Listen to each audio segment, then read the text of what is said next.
So today we are gonna to discuss about the under 5s clinic. Under 5s clinic क्या है और इसका objectives क्या है वो आज हम डिस्कस करेंगे.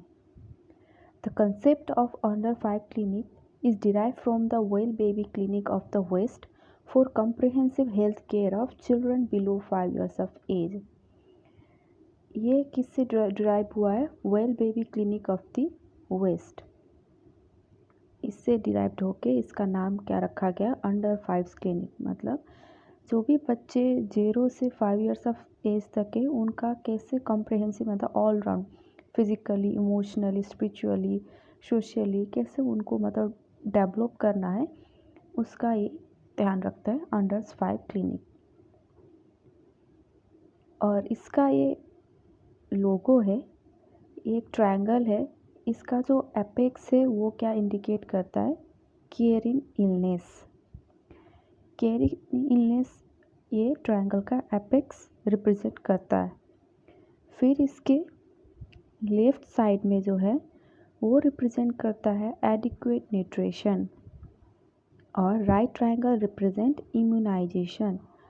और जो ये सेंट्रल का ट्रायंगल है ये रिप्रेजेंट करता है family planning. So the apex of the last triangle represents care in illness, the left triangle represents adequate nutrition, the right triangle represents immunization and the central red triangle represents family planning. So care in illness में ये क्या क्या facilities provide करता है? It provided the following facilities. ये क्या क्या facilities provide करता है आइए देखते हैं. सबसे पहले होता है डायग्नोसिस एंड ट्रीटमेंट ऑफ. ये कोई सा भी डिजीज़ का कैसे डायग्नोस करना है और उसको कैसे ट्रीट करना है उसका ये फैसिलिटीज़ प्रोवाइड करता है. जैसे एक्यूट इलनेस हो गया कोई सा भी, जैसे ओरल रिहाइड्रेशन थेरेपी. जब डायरिया होता है तो हम क्या करते हैं उसमें ओरल रिहाइड्रेशन सॉल्यूशन देते हैं, वो हो गया. क्रॉनिक इलनेस हो गया. फिर disorders of growth and development. Growth and development related कोई भी डिसऑर्डर्स है तो उसको कैसे ट्रीट करेंगे और डायग्नोस करेंगे, ये सब इसमें फैसिलिटीज़ है. तो आपको पता ही होगा एक्यूट इलनेस का मतलब कोई सा भी disease short period of time के लिए है तो उसको बोलेंगे एक्यूट इलनेस. क्रॉनिक मतलब कोई सा भी डिजीज इफ 6 month से ज़्यादा क्रॉनिक है तो उसको बोलेंगे क्रॉनिक इलनेस.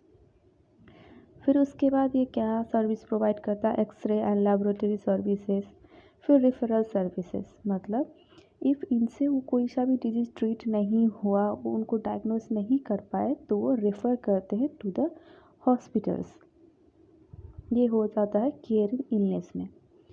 फिर उसका लेफ़्ट के तरफ क्या इंडिकेट करता है? Adequate nutrition. मतलब बच्चे को age in like which in age group they are according to that उनको एडिक्वेट न्यूट्रिशन मिल रहा है कि नहीं वो ये भी ये लोग असेस करते हैं. जैसे it is a vital for growth and development of children. Nutrition obviously क्या है? ग्रोथ एंड डेवलपमेंट का एक वाइटल पार्ट है. इफ़ एडिक्वेट न्यूट्रिशन बच्चे को नहीं मिल रहा है तो उसका प्रॉपर ग्रोथ एंड डेवलपमेंट नहीं होगा. So, the health workers should ensure about adequate breastfeeding, weaning and balanced diet of the under 5 children. So, जो भी अंडर 5 क्लिनिक्स में हेल्थ वर्कर काम कर रहे हैं उनको श्योर होना बहुत ज़रूरी है कि जो भी बच्चे 5 years तक के हैं उनको प्रॉपर ब्रेस्ट फीडिंग मिल रहा है कि नहीं, उनका वीनिंग शुरू हुआ कि नहीं. वीनिंग मतलब जब बच्चे 6 महीने के हो जाते तब उनको सिर्फ ब्रेस्ट फीडिंग ही इनफ नहीं होता, उनको एडिक्वेट मतलब एडिशनल फूड्स भी नेसेसरी है जिसको हम बोलते हैं वीनिंग.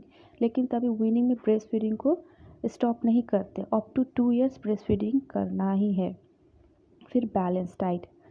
फिर उसके आता है one of the basic activities of the under 5 clinics is growth monitoring. और सबसे बेसिक एक्टिविटीज़ इस क्लिनिक में क्या होता है? ग्रोथ मॉनिटर करते हैं. It is done by watching the child periodically at monthly intervals during the first year. मतलब ग्रोथ मॉनिटरिंग कैसे करते हैं? वो पे चाइल्ड को वेट करते हैं एवरी मंथ इंटरवल्स, मतलब फर्स्ट ईयर में हर एक महीने में वो क्या करते हैं? वेट करते हैं. फिर हर एक every 2 months during second year और फिर जो सेकेंड ईयर में जब बच्चे हो जाते हैं 2 साल के हो जाते हैं तो एवरी 2 मंथ में उनका वेट मेज़र होता है। फिर every 3 months thereafter up to the age of 5 to 6 years. और 5 से 6 ईयर तक कितना होता है, एवरी 3 महीने में उनका ग्रोथ मॉनिटरिंग होते हैं। The child weight is plotted on road to health card as growth curve. फिर जो भी वेट है उनको किस में प्लॉट करते हैं, एक कार्ड आता है road to health card as growth curve. वो वहाँ पे वेट, एज कितना है और वेट कितना है वो उसमें डाल के एक कर्व आता है जिससे पता लगता है which helps to detect early onset of growth fail. उससे पता लगता है कि ग्रोथ इंक्रीज हो रहा है या डिक्रीज हो रहा है। मैं आपको दिखाती हूँ वो चार्ट कैसा है। ये हो गया ये चार्ट। यहाँ है एज इन मंथ और इधर है किलोग्राम मीन्स वेट।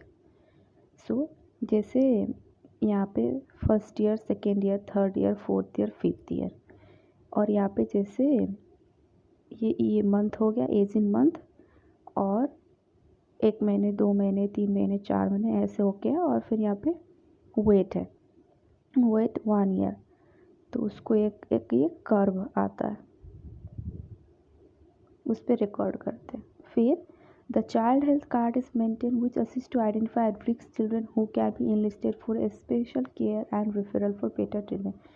सो वो जो कार्ड है उसको मेंटेन करते हैं to identify the risk children, मतलब कौन से बच्चे रिस्क में हैं, कौन से बच्चे सेफ जोन में आते हैं, वो वहाँ से क्या करते हैं, आइडेंटिफाई करते हैं। और जो भी बच्चे रिस्क में हैं उनको क्या करते हैं, रेफ़र करते हैं फॉर बेटर ट्रीटमेंट। इफ़ बच्चे में इफ़ एडिक्वेट न्यूट्रिशन नहीं मिल रहा है तो क्या क्या प्रॉब्लम हो सकता है, जैसे मैल न्यूट्रिशन हो गया, फिर क्वाशियोकर हो गया, उनका मेटाबॉलिक डिसऑर्डर्स आएंगे, ये सब होता है इफ़ बेबी को प्रॉपर न्यूट्रिशन नहीं मिलेगा। फिर थर्ड वन राइट ट्रायंगल क्या इंडिकेट करता था, इम्यूनाइजेशन। सो ये सबसे पहले इम्यूनाइजेशन ऑफ 6 किलर डिजीज़, ये किस चीज़ का इम्यूनाइजेशन, ध्यान दें 6 किलर डिजीज़ को ये इम्यूनाइजेशन प्रोवाइड करते हैं up to 5 years of age. तो बहुत सारे वाइवा क्वेश्चंस में भी आते हैं कि 6 किलर डिजीज़ में क्या क्या आते हैं, तो आपको याद रखना DPT, diphtheria, pertussis and tetanus, फिर उसके बाद पोलियोमाइलिटिस, मीजल्स एंड ट्यूबरक्लोसिस। ये हो गया 6 किलर डिजीज़। ये सब एडमिनिस्टर करते हैं एज पर नेशनल इम्यूनाइजेशन शेड्यूल रिकमेंडेशन। ये एज पर जो नेशनल इम्यूनाइजेशन शेड्यूल के उस हिसाब से इम्यूनाइजेशन बेबी को प्रोवाइड करते हैं। इफ़ आपको नेशनल इम्यूनाइजेशन शेड्यूल के बारे में जानने हैं तो मेरा पहला वीडियो मैंने अपलोड किया है, मैं उसका लिंक आपको डिस्क्रिप्शन में दे दूँगी, आप वहाँ से जाके देख सकते हैं। फिर आता है family planning. The mother attending the clinic receive counselling with different aspect of family planning practice which is significant concern for health and wellbeing of the child. So जो भी मदर अटेंड करती हैं ये क्लिनिक, उनको एक counselling provide किया जाता है और उनको प्रॉपर एजुकेशन दिया जाता है कि फैमिली प्लानिंग एक्चुअल में क्या है, फैमिली प्लानिंग कैसे किया जाता है, क्या क्या मेथड्स है, कितने कितने मंथ और ईयर तक के लिए मतलब हम फैमिली प्लानिंग कर सकते हैं, उनके बारे में उनको एक हेल्थ एजुकेशन दिया जाता है। क्योंकि इससे क्या होता है, जो भी मदर्स को फैमिली प्लानिंग के बारे में पता नहीं है, उनको क्या है बर्थ स्पेसिंग के बारे में पता नहीं होता, जिसकी वजह से क्या होता है 2 बच्चे हैं तो उनके बीच में क्या होता है, ज़्यादा गैप नहीं होते, जिसकी वजह से क्या होता है दोनों बच्चे को प्रॉपर न्यूट्रिशंस नहीं मिल सकता है, केयर नहीं मिल सकता, जिसकी वजह से बहुत सारे प्रॉब्लम्स आ सकते हैं। इसलिए फैमिली प्लानिंग भी ये इसमें मेंशन है। फिर अपने लास्ट में आता है health education. It is an essential and compulsory activity of the under 5 clinic. ये भी बहुत ही एसेंशियल मतलब और कंपलसरी एक्टिविटी हेल्थ एजुकेशन। जैसे जो भी मदर्स मतलब ये क्लिनिक को आती है उनको एक हेल्थ एजुकेशन दिया जाता है, किसके बारे में, preventive measures against malnutrition, ARI acute respiratory tract infection, diarrhoea, tuberculosis, worm infestations, etc. should be informed to the mothers to improve awareness about the disease and its prevention.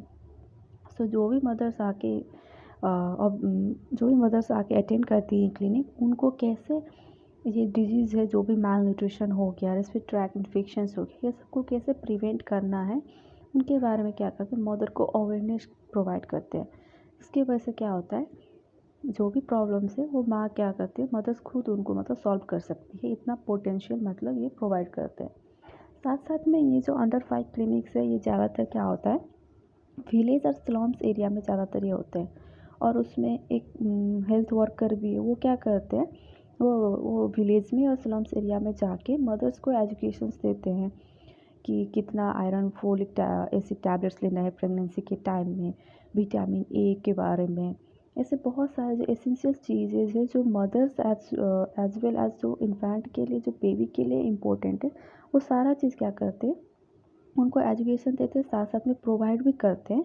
और उनके साथ में वो रजिस्टर मेंटेन करते हैं कि किसको कितना क्या दिया गया, वो सारा चीज़ क्या करते हैं, उस पर रजिस्टर में मेंटेन करते हैं।